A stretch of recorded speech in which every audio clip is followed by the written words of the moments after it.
So thank you for joining us today. If you've listened to our intro and episode one and you're here now, we appreciate you. You hear my board and train. We have a black standard poodle named Josie here. So you might need see me leaving the screen to go handle that while Camille talks. Camille, how are you doing today? I'm good. Good. How are you? I, having two dogs here that I'm creating and rotating, I have to take them for separate walks in the morning, and I'm getting a lot of exercise in, which is very good for That's good. It's very good. You see the bright side in it.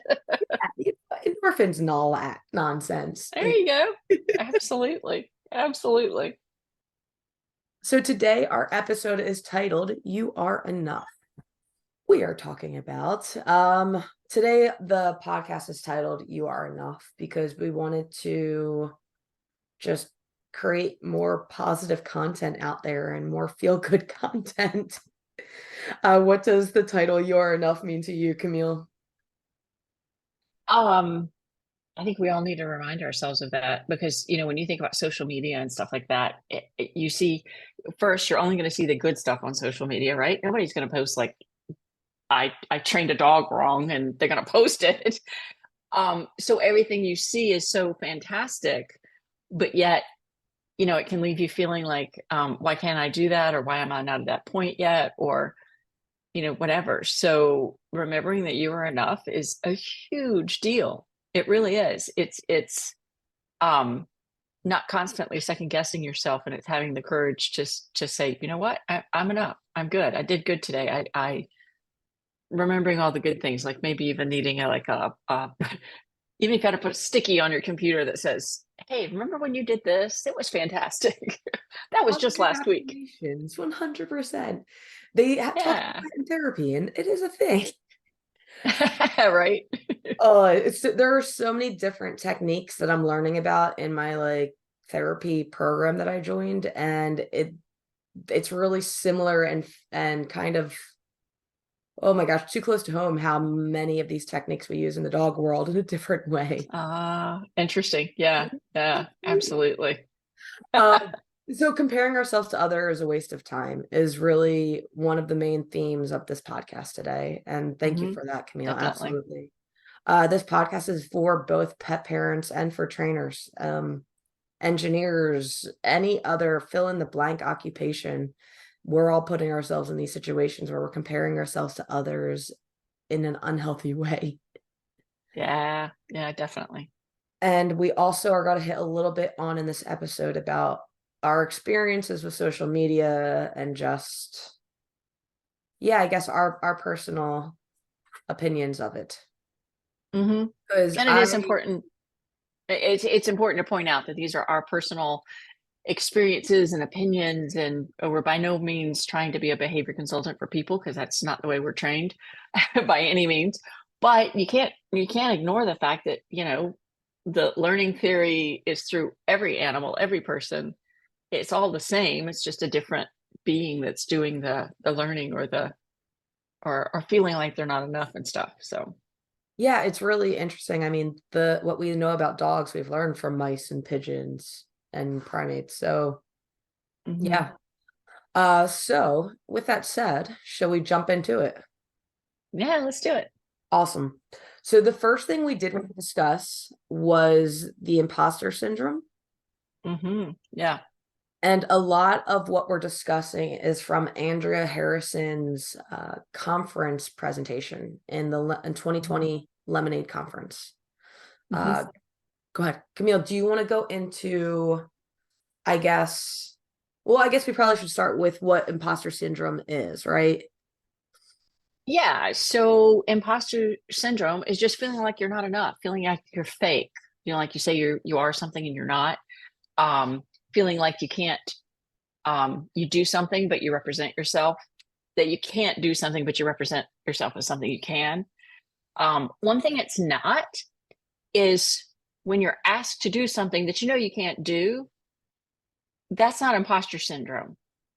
That's That, realism. that right? That's realism. If you know you can't do it, then like, I don't know, uh, lure racing. I've never done lure racing. If someone asked me to teach their dog that, I'd be like, I'm not the person for you. I, I I can't feel bad about it because it's just not something. For one thing, I'm not interested in it. But for another, I don't have to feel bad that I don't know it. It's just I don't know it. That's different from imposter syndrome. A client calls you and asks you to do something, and you're like, okay, I said I could handle this. I said I knew what I was doing. Now, how am I going to do this? And feeling like you can't handle it anymore. Yeah, it's one of the things that imposter syndrome can create. It prevents you from being able to celebrate the small wins. Yeah. So Camille and I, who we are behavior consultants and we have put a lot of work in our craft, I think both of us have to convince each other probably every single time we talk that we're good at what we do. Yeah. So I think when I remember when I first started training, I had amazing, amazing mentors. Mhm. And I must have driven them crazy because I was so scared to do something wrong or to take on a case I couldn't take on, or, so I'd call them and say, okay, this is the case. Am I missing anything? Did I do anything wrong? Did I cover all my bases? So I'm second guessing myself. And I Absolutely. guess that's part of getting started. But yet, and I actually I teach a professional dog training course for the foundation, for IABC Foundation. And my students say it too. They're like, we feel like we're saying we can be trainers, but we don't know enough to be trainers. And I'm like, you know what? That's the first step Mhm. to being a fantastic trainer. Don't Mhm. let yourself get stuck in that imposter syndrome, but yet understand that we can expand our knowledge in any and everything, Absolutely. and that know when to refer. If you really can't handle it, you can't handle it, refer. Um, Absolutely. but also, the mentors that I had also said, hey, why don't you come shadow me and watch the case so maybe you can try it next time. And that's valuable. That's really, really valuable. Absolutely. What and you've mentioned so many things. We're going to talk about Dunning-Kruger effect in a second too. But before Yeah. we do that, do you want to talk about what Andrea Harrison explains are the 5 types of imposter syndrome and how they show themselves? Yeah. So the 5 types, I found these interesting. I didn't realize they were like types. And then when you think about it, it kind of falls into line. The Superman, that you keep trying harder and harder and harder to keep up, and you're kind of validating yourself. I want to Or point or at out least really quickly. Sorry, do you finish your thought? go ahead. I don't care. I want to point out, oh my gosh, this is awesome. I want to point out that the trying harder and harder to keep up. In our intro, we talked about, we all thrive to get normal, to be better, to achieve normalcy. And I feel like that's what this falls under. We keep Yeah. trying Yeah. harder and harder, and there is no harder to achieve, I Hmm. guess. All right, I'm done talking. Go ahead, Camille. No, you did great. Well, in thinking about being a Superman, you think about, if I just do more and do more and do more and do more, it'll make me better. You're right. And of course, that's not accurate, because if you start spreading yourself too thin, then you don't give any good concentration to or focus to one thing. Mhm. So anyway, the next is the natural genius. The natural genius is the person that is kind of embarrassed that it doesn't come easier. Like, why isn't this easier for me? Why do I have to struggle so hard at this? Boy, I know this so well. Which how um, like how much even you saying that you do this, I want to just like I don't know because you're trying your best to learn something and you're beating yourself up as you're trying to learn, which just we know this as dog trainers. You're trying to teach a dog to sit, but you keep telling him, no, you're standing, no, you're standing, you're doing it wrong. Sit, no, you're standing. Like, how, oh my gosh, it just makes my head hurt. I'm sorry. Go ahead. don't be. So I really, really understand this natural genius thing, because I watch it actually in my family and what my sister can do, and what I know she's really good at that she got from my mom, and what I can do, and they're different. And sometimes I'm like, oh, why can she do that so easily, and I can't even comprehend how she thinks of it. But yet then I know there are things I can do that she can't. So we each put each other in charge of our strong suits. The For the natural genius, the work in progress. that's what you should be. The reason I want to mention that is because there's somebody here in this town that has a license tag that says work in progress. And it is my favorite license tag in the whole wide world. Because isn't that what we are? Aren't we all a work in progress, no matter how old we are? Because we're Mhm. constantly learning and changing and experiencing things. So anyway, that's I my feel like, spiel for work in progress. but because you just took something that we're saying imposter syndrome is something to be aware of and avoid, but you just put it in a good light, right? So I feel Yep. is a point where we can talk about everything in moderation. The world's not black. Yeah. Yeah. Thank you, Liz Randall, for making that mantra in my head, and I need to keep saying it. The world is not black and white. Uh, Right. you considering yourself a work in progress can be unhealthy if you're pushing yourself to the point of shaming yourself that it's still not there yet. Well, and so I see a work in progress as me knowing I don't know it all Hmm. and being willing and open to hear some more. Like teach me some more. Let me I'm going to keep working on myself. I'm going to keep learning whatever it is I'm working on. And it's So to also me, why work in progress is such a positive thing. Yeah, exactly. And it's also why whenever I say I should know this, you say, no, we know what we know. And you tell Yeah. me, no, but I should know this. All right, go ahead to the next one. All right. So the next one is soloist. And soloist is that you should be able to do this without anybody else's help. You should be able to do it alone. Um, should, I think, is a hard word. And Andrea says this too. She says that should be struck from your vocabulary. Just don't say should, because it sets you up to fail, really, or it sets the situation up to fail. It's just not a positive, good word for yourself. In other words. Every time I'm in group therapy, the leader would always pause anyone that says should and say, hang on, we're catching that. We're not saying it that way.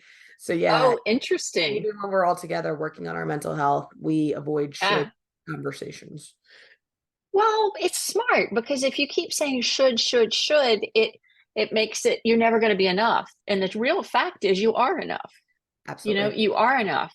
And if you have should in there, that's taken away from what's great about you. I love that.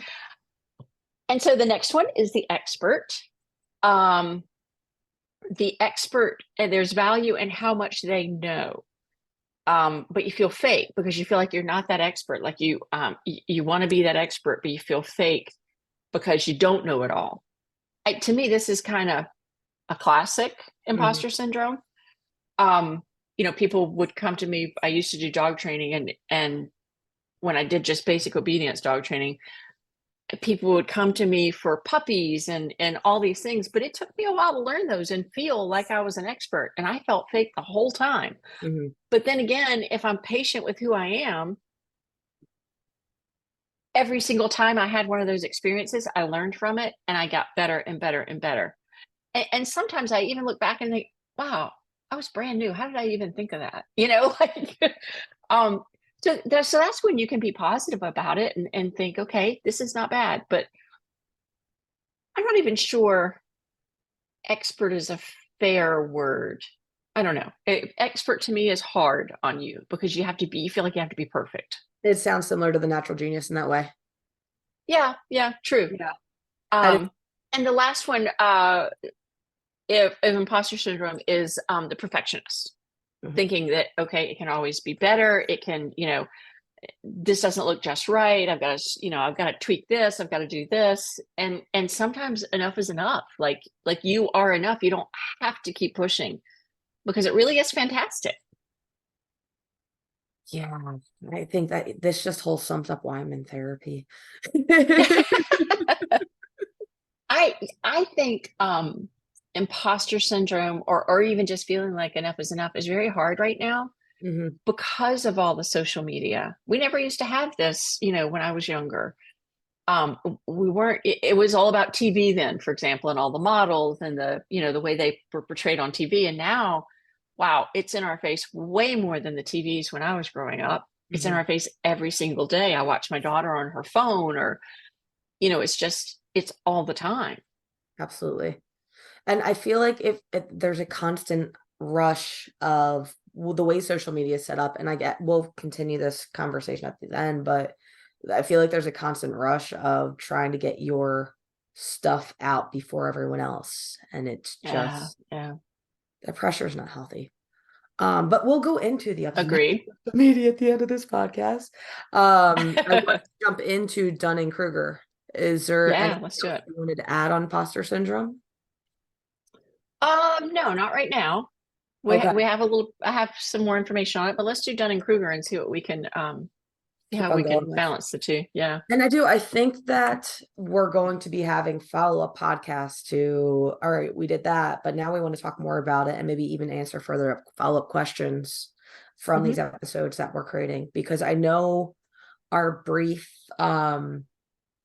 touching upon of these subjects, it's not in depth, and we will become better as the podcast continues to evolve.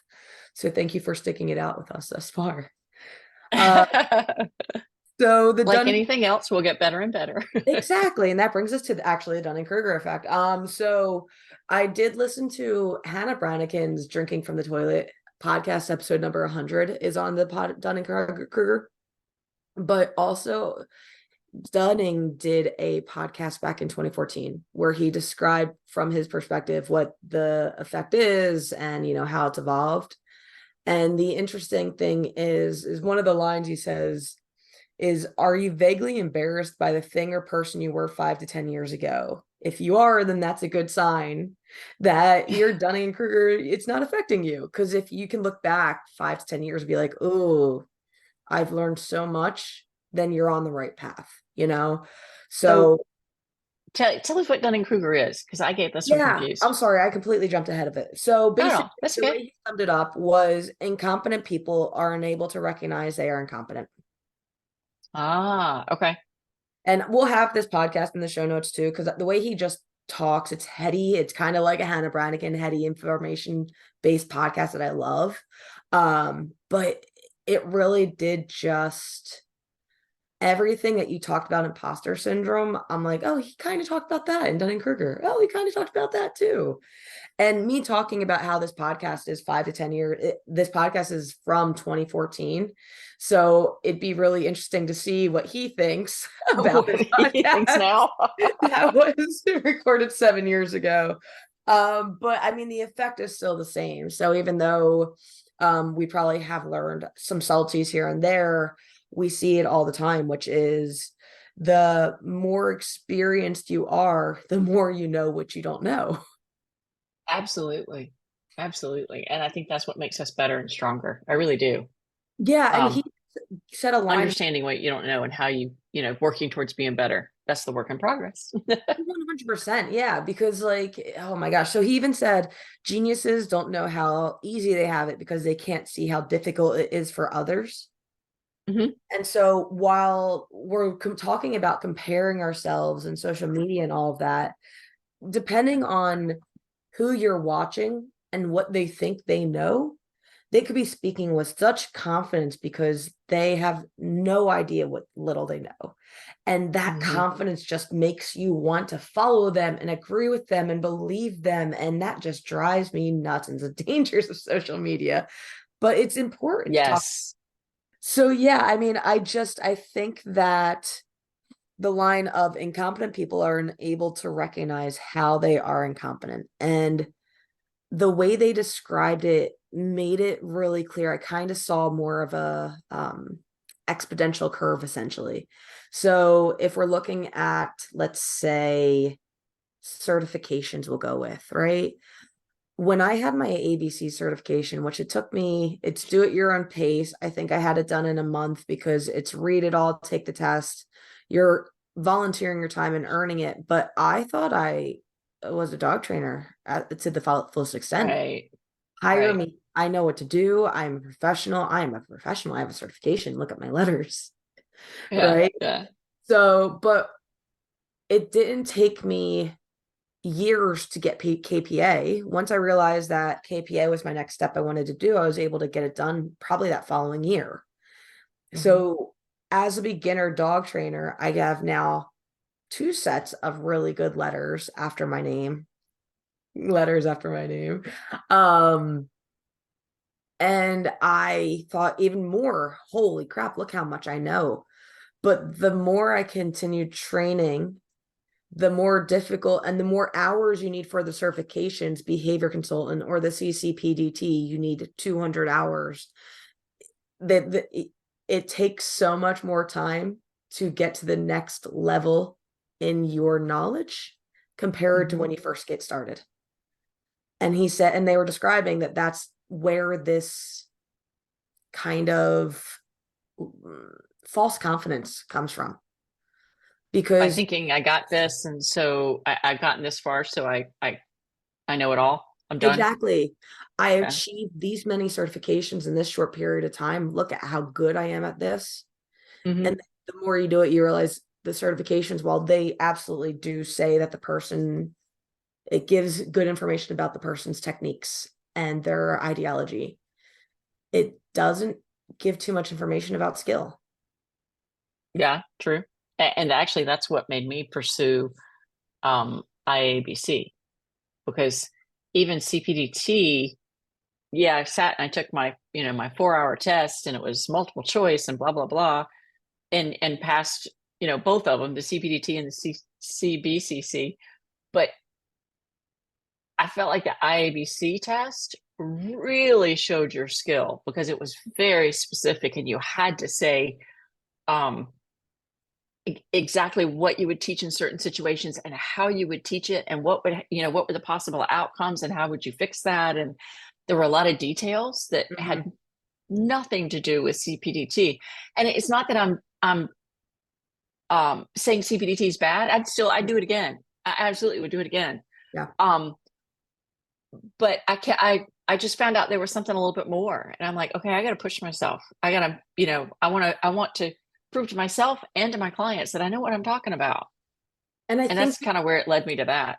no, absolutely. And for those who aren't familiar with these tests that we're talking about, the CCPDT, the Certification of Professional Dog Training, is that Certification Council, of Professional Dog Trainer? professional dog trainers. Uh-huh.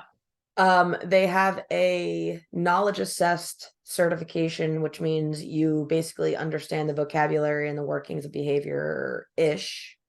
But then they have, what's the higher one? The CBBC? The Certified Behavior Consultant Yes, Canine, that one. CBCC. Is That was that behavior. still, that's still a 2 hour test? 4. 4. Okay. Was the knowledge assessed? I can't remember anymore. Was it 2 or 4? 4.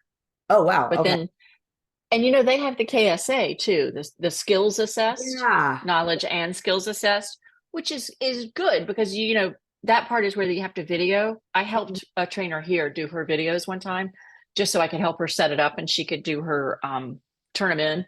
Mm-hmm. So, and that was good, but I felt it was kind of limiting because you really had to be like spot on and get it exactly right, and you only had that one shot at it. It was just Video. interesting. Yeah, going back to video with social media. I mean, they were able and had to edit it just perfectly for what the task asked for. That's what we're all posting. Exactly.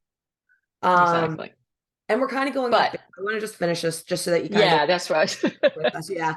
The IABC, when you get those and for our behavior consultant certification, it is, they give you what, like a month? I can't remember how long they gave us. 2 months, 60 two, days. 2 months to answer questions that were similar to the other exam, but also open-ended questions and cases that you had to explore. And it literally took me 2 months to do. Like, it takes that long. Oh, yeah, it does. It's a lot. So when I first started and had my ABC, Animal Behavior College dog training certification, I thought, sign me up for the IABC. I know what I need to know. I got this. I I can am do ready, this. you know? And the more I did it, the more I realized I wasn't ready and I had so much more to learn. And that's kind of where we're going with this Dunning-Kruger. Right, right. Does that explain? I mean, we could even make the You know analogy. what? Go ahead.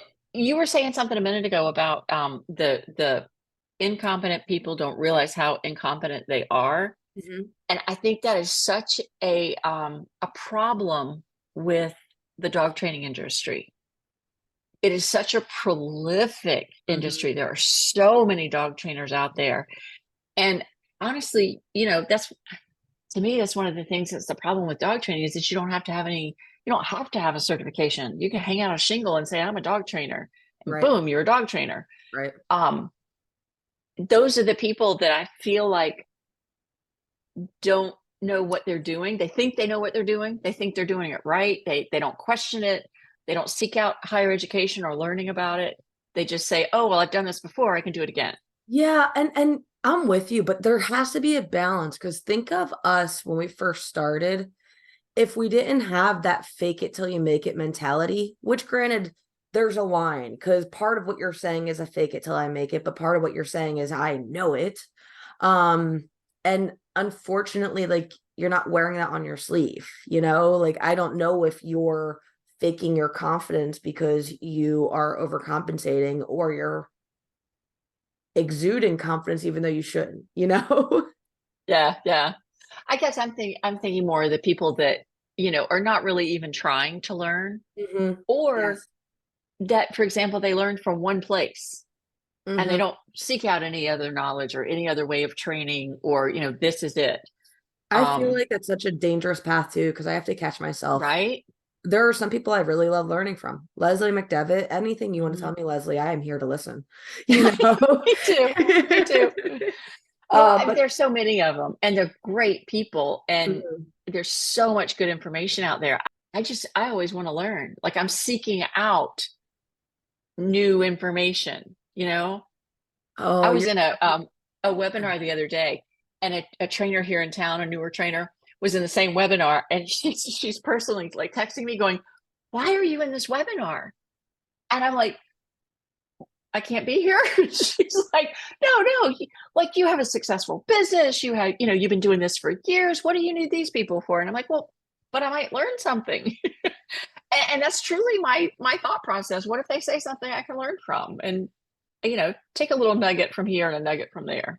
I feel like I want to learn more because there was a follow-up episode, and hopefully it's a little more recent. When I first started agility, I thought, I know behavior. I just need to learn how to teach each of the obstacles and we're good to go. And it's so much more than that.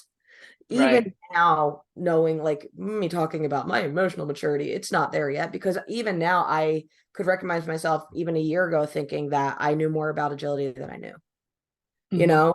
So there are times that I still catch myself. So that actually brings us to some of the techniques that work Uh-huh. with and help us with imposter syndrome and with Hmm. Dunning-Kruger, which is Yeah. checking in with yourself. And that's actually something that Dunning did say on the podcast, that a way to prevent yourself from falling into this effect is asking other people Yeah. advice. And Talking about it. yeah, and I think even Hannah Brown again on her episode talked about, having people watch your training videos, Hmm. which, speaking of Dunning-Kruger, I remember when I first listened to her 100th episode, I'm like, yeah, I know this. I know this. Like I had that kind of I know this vibe. And I was listening to this episode today and I'm like, yeah, she's right. I don't have the energy to put work into this. I need to do that, but I don't have the energy right now, but she is right. And it's the same exact information, but my body's hearing it differently in the sense of, yeah, Nice. there's some power there. And back then it was, yeah, I know this. I know this. I Like got I this. just Yeah. So I think Yeah. you and I talking about how we're able to throw things back and forth, Mhm. that is so important to keep yourself in check, such as this dog. It, One of the things I was thinking for dog trainers, because I think about my class that I teach, is you get more experience. mhm. Like, don't if you feel like you Know have it all. imposter syndrome and you're not sure about. I Mm, was thinking imposter syndrome, and you're not sure. Can I go? Can I handle this client? Can I go to them? Get more experience. Definitely talk to other trainers. Talk it out. Think it through. But yet, volunteer. Go to the Humane Society and volunteer to train dogs, or train your friends' dogs or something. Because every single time you work with a different dog, it expands how you think about a particular behavior. Even mhm. if it's just sit down, touch, and stay, you know? Yeah, but Um, isn't that like, so I love that you brought this up, Camille, because I kind of want to ask you about that in the sense of rescues and shelters. There's not much regulation as far as like if a dog has a bite history, yes, we're going to like work on that appropriately. But if you're at right. a rescue or shelter and you're doing what Camille says of trying to get the experience, but there's a dog that's just giving you a vibe that's making you feel uncomfy, trust that vibe. Oh yeah, definitely. Right Absolutely. there. That's the Dunning-Kruger effect, I feel like. Where you see a Well, dog giving you a vibe. Go ahead, finish. no, go tell me. Well, no, Where just you where see a dog giving you a vibe and you listen to and it? and you don't listen to that vibe and you're like, oh, Right. I've seen this before, I know what I'm dealing with, I know dogs, I'm going to do this anyway. There are some techniques, there are multiple techniques that Michael Shikashio and Trish McMillan teach that without those techniques I would have bitten bit. I would have gotten Right, it back. right. So I mean, and yes, I did practice them at a shelter, but I practiced them after learning them from a professional. So Oh I yeah, sure. Sure. go ahead. Yeah, so I'm thinking, like when you volunteer for the shelter or whatever, you only handle dogs that you feel comfortable handling. And maybe that's maybe you can push yourself a little bit, but you don't certainly don't want to push yourself back to anything dangerous, like getting in, working with an aggressive dog, which of course they shouldn't let you do, but I guess I can see where it might slide by depending on who it is. But Well, and the dog too. I mean, dogs have good days and bad days. So I can see how right. it could be tough for the staff to dictate which dogs are going to be safe and which dogs aren't going to be. In trying to encourage people to work around the feeling of imposter syndrome, Hmm. I guess because I relate to that more, sort of. Um, get experience, go talk to people, form a group. Just find a couple of people, or even just one person you really vibe with, and that you can talk to, like we did. And that's what we do. We just talk. Talk through cases, talk through what would you do here? What does that look like? Or that kind of thing. And I will also say and point out again that this is a good time to say that we're going to talk about right now things that worked well for us. Yeah, As dog trainers, this is what works for us in our field, but we are by no means coming from the point of any certification with people behavior. Um, absolutely. so we are giving our personal like I said, what worked for us. Please seek a professional if you need help applying any techniques or want to Of work on this course. more in depth with Of yourself. course. But what I will say to that is one thing that has worked for me, I am really good at catastrophizing. And so if you're the kind of person that you dropped a leash and a dog you were walking got away from you, and now you think that you're the worst trainer in the world, let's go down that path. Okay, so you dropped a leash and the dog ran away. What's the worst thing that could happen? Like, did that happen? Did the dog get hit by the car? Did you get the dog? Did you play the recall game? Like, all these things of actually going along the lines of, okay, I need to be the best. And what does the best look like? And what does perfect look like? And is that even possible? Having that conversation with myself has helped me realize how ridiculous part of me is being in trying to achieve.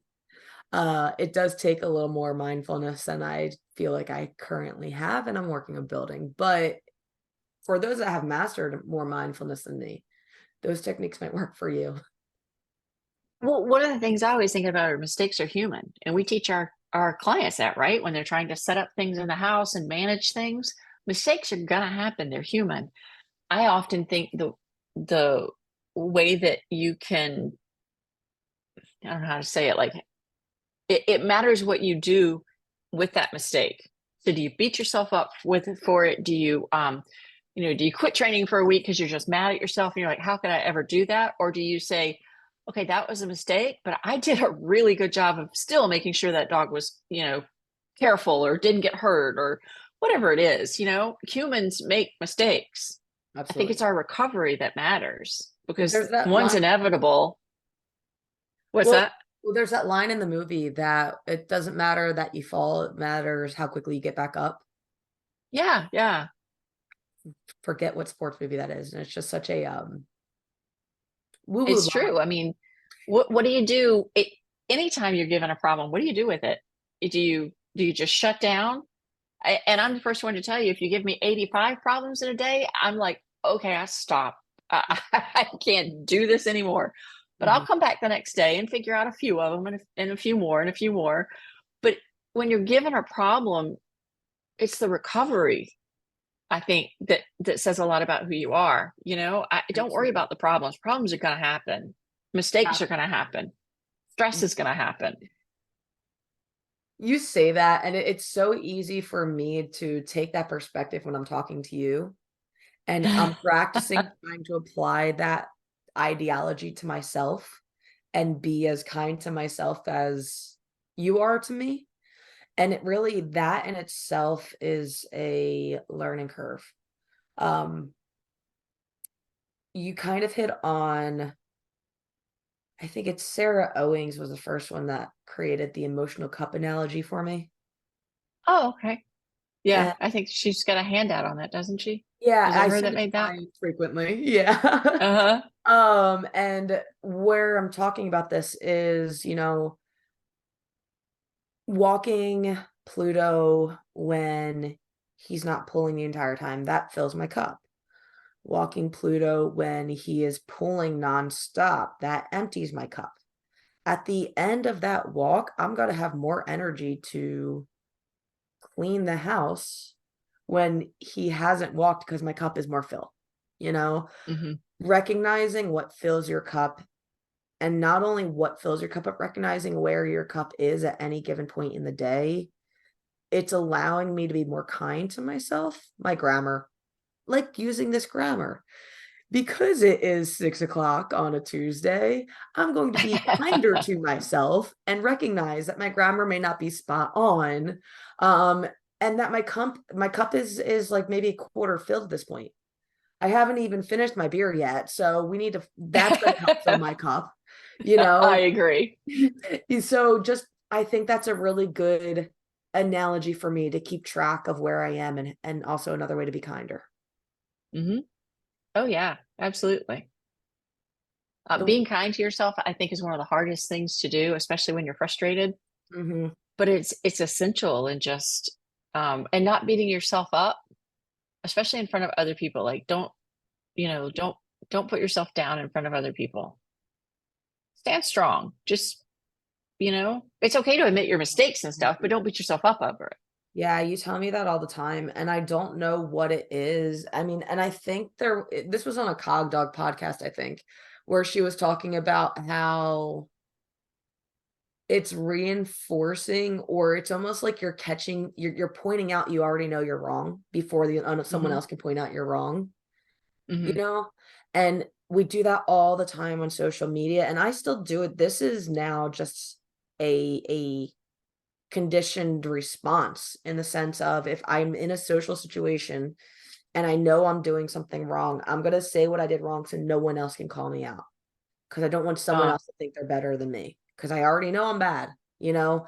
I think there is some kind of keeping yourself safe. What yeah, word, where you're kind kind of a of, protection. yeah, exactly, with that technique, but I do think that we take it too far, and for myself, if I am, and this is where therapy has gotten me today, whether I feel the same way next week. If I am saying, I know I did this wrong, but to my audience, then I am caring way too much what my audience thinks. Yeah, yeah. I think that I need to keep letting go of what others think about me. And once, as I continue working on that, I hope I won't feel the need to say, yes, I know I messed up here, but let's continue to the good that I did do. Instead, I can just, if someone wants to point it out, they point it out, and I probably know I messed up, but I don't care, is where I wanna be in the future. I think that's totally healthy. It's great. I wish that I could laugh more about my mistakes. You know what I mean? Like, I see people that make mistakes, but it's just, yeah, whatever, it's no big deal. Mhm. I can't, I would like to be able to laugh at my mistakes, to be able to And maybe it's just about ignoring them, not pointing them out at all. Like it's really not a big deal. And let But me ask you definitely, something, Camille. Do you want to do but that because you see other people laughing at their mistakes and you're envious of them, their ability to do that? yes. Okay, okay, let's roll with this. I do that. Okay. I am laughing at my mistakes because I'm going to be beating the crap out of myself an hour later when no one's watching. No, no, no, no, no, So no, no, no. yeah, but I know hear me right. You're envious that other people are able to laugh at their mistakes, but they're beating themselves up just as much, if not more so, than you. Some of them, Well, right? yeah, I was gonna say not everybody. Some Yeah. of them maybe. Yeah, some of them maybe. And this goes back to why I want to remind myself that comparing myself to others is not healthy Oh yeah. because we Yeah, don't know. totally. We don't It's know. not healthy. Yeah. Go ahead. I think it's when I think about dog trainers too, or behavior consultants or anything, I really like the trend over the past couple of years of specializing in things Hmm. because it allows us to not have to cover every single base of every single thing Hmm. and be really good at some things. I really like that about the industry recently, where people are really like focused on certain things because there's enough great dog trainers out there that you can refer to if you don't specialize in that one thing. I do like that some trainers have niches, but I also think that generalized trainers are also beneficial too. And I'm saying this more so because A, I haven't found a niche I can find yet, and I don't want to beat myself up because I haven't and think that I have to. But also B, if I put all the time into, say, resource guarding, because I was considering doing that and just everything, all my energies into resource guarding, then when I have a case that has resource guarding, but a little bit of separation anxiety, I'm missing out. Like I feel like I want to, I don't know. I like knowing a little bit about everything. That's just I me. do too. I agree. I agree with that. Well, and part of it I think is that everybody's a little bit different. Yeah. So we specialize in behavior, both of us. Yes. There are some behaviors that I don't particularly like to train, but I can train them. I mean, I Yeah. always want to be able to do it. Like you say, I want to be able to do everything. It's just there are some things I want to be especially good at because I see the need for it, like leash reactivity. You Okay. know, like I that and resource guarding are my favorites. Yeah. So I tend to really want to work those cases more. But like you say, there's always some little something else that has to be trained as well. Separation anxiety, or maybe it's a Right. intra-household, aggression or something that goes with it. It's never just one behavior. Oh, never. Would you get bored, you think, if you only did separation or leash reactivity? If all your cases were just I leash think, reactivity? I think I probably would.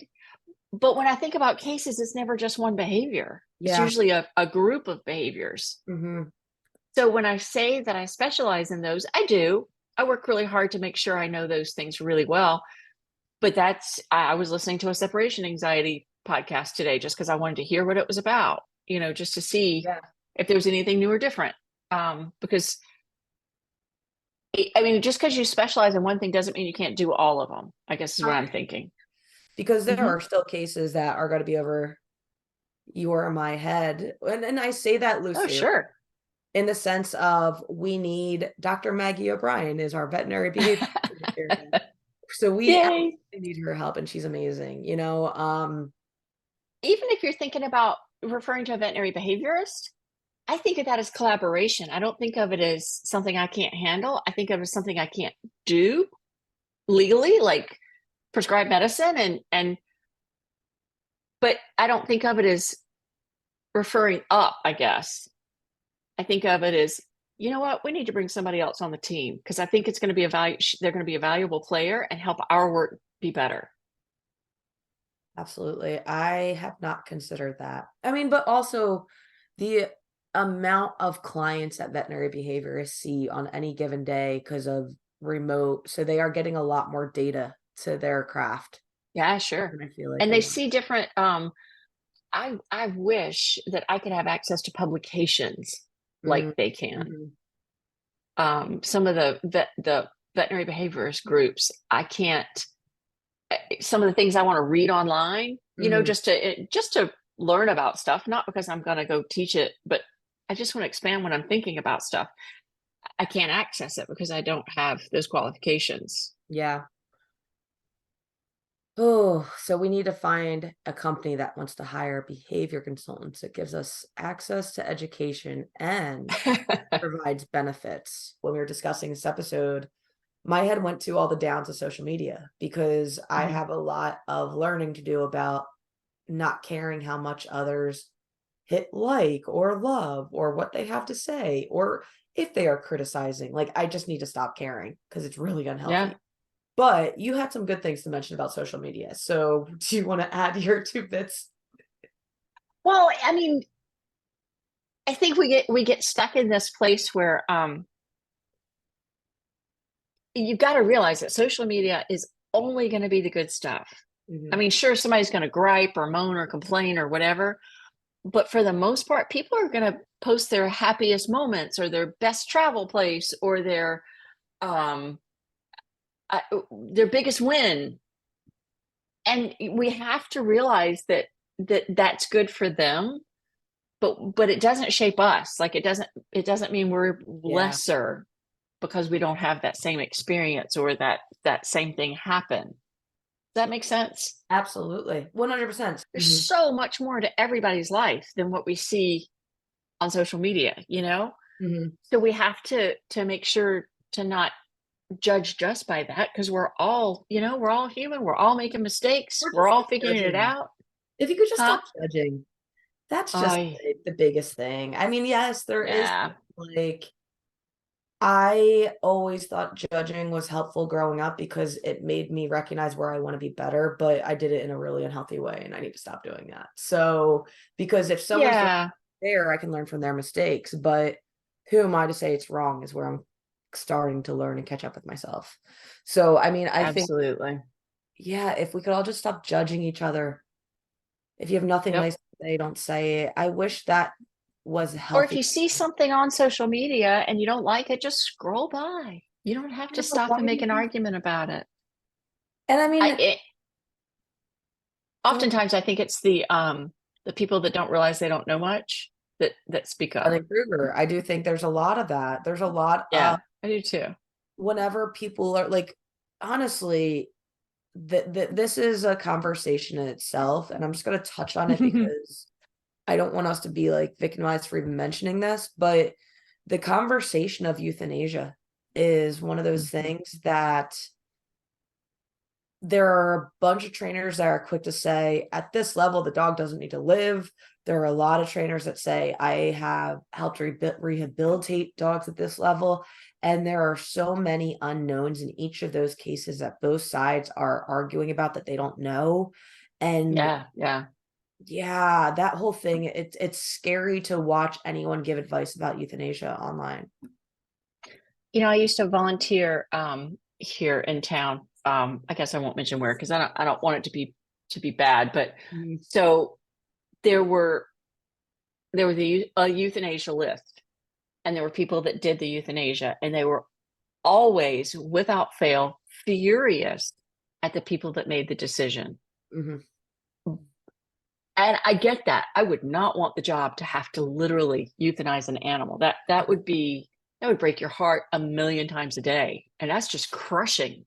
mhm. But yet, uh, in my mind, they made a decision. Whether it was the trainer, the behavior consultant, the head of the whatever people that are running it, they did make that decision for a reason. Like Yep. they had and a multitude of reasons, Mhm. probably. You know what I mean? Yep. So to be mad at them, I just hated to see when that happened because I know how hard it was for those people to make the decision to euthanize Absolutely. and then to be second guessed by somebody who doesn't understand behavior or the reason behind it. I don't know. You understand both sides, but I think it's, you know what? You can't judge anybody. You can't, unless you walked a mile in their shoes, you know? Exactly. And You can't judge someone else. honestly, like, I don't even want that responsibility.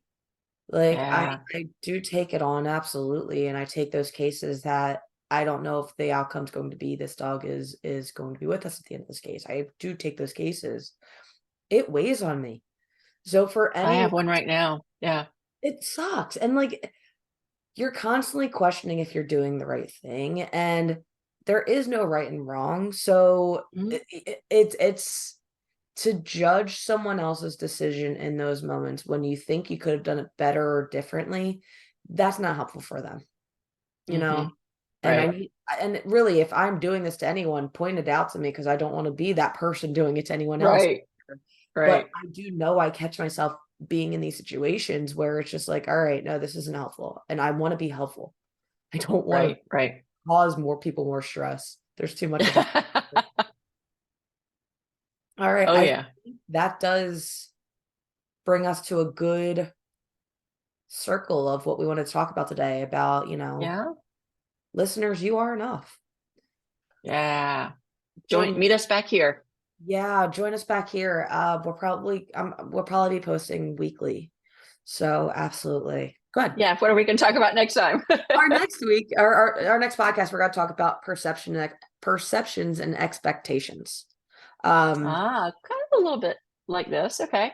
building off of what we're talking about in the sense of we all have Hmm. different perspectives and we all bring something else to the table, and your expectations may or may not be reasonable depending on those perceptions. Yeah. The times that I have to, And think about labels. Like, we have a lot to talk about in the definitely. podcast. Get together. All right. I'll Um, meet you back here. sounds like a plan. Thank you again for anyone that has been joining us throughout. We are working through all the kinks and we are becoming hopefully a little easier to listen to if you're still checking in. Um, Yeah. Thanks for being here, everybody. seriously, have a great rest of your week and you are enough. And that's the way the cookie crumbles. Yeah.